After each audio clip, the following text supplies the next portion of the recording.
merci de nous avoir accueillis dans ce bureau. Ouais, merci d'être venu, c'est très, très sympa et ça me fait plaisir. Alors déjà, nous parler un petit peu de l'historique de ce bureau, ça remonte à quelle année à peu Ça près? remonte à peu près à mon arrière-grand-père, Vidal, qui était arrivé ici en 1935.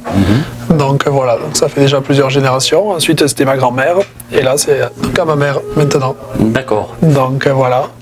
C'est votre métier ou il y a...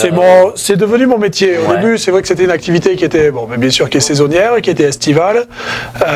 Lorsque j'étais étudiant, j'ai démarré quand j'avais 19 ans.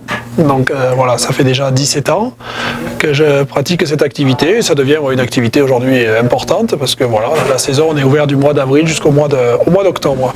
D'accord. Alors, on a vu tout à l'heure un peu le détail de la fabrication de l'aligot. On peut en témoigner. Votre aligot a un goût bien particulier, bien prononcé au niveau du fromage. Qu'est-ce que c'est qui fait la qualité d'un aligot aujourd'hui en Aveyron?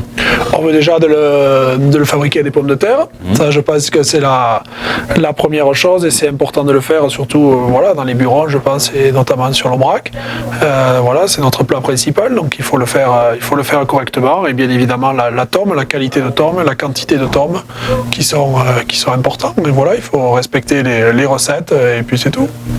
Alors on dit souvent quand on se déplace, le buron c'est l'endroit où on mange, mais c'est quoi exactement l'historique du buron? Moi ici c'est plus qu'un buron, c'est une ancienne ferme, mais buron dans le sens où on a voulu garder ce qui se faisait avant, c'est-à-dire un côté tradition, un côté simple. Avant, il y avait une formule, quand on allait manger l'aligot dans un buron, il n'y avait que l'aligot et le fromage.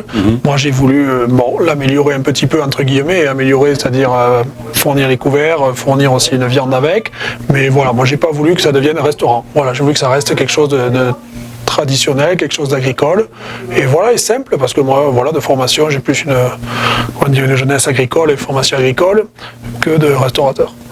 Ce qu'on a retenu un petit peu dans votre bureau par rapport même à d'autres bureaux qu'on a côtoyés, c'est cette bonne ambiance, on va dire entre guillemets le terme à la bonne franquette. Tout à fait, on a essayé de garder quelque chose qui soit simple, sympa, et une bonne ambiance, c'est typique. D'accord. Et je pense que c'est quelque chose qui ressemble à notre région et puis qu'il faut conserver. L'Aubrac, vivre en Aubrac, c'est difficile?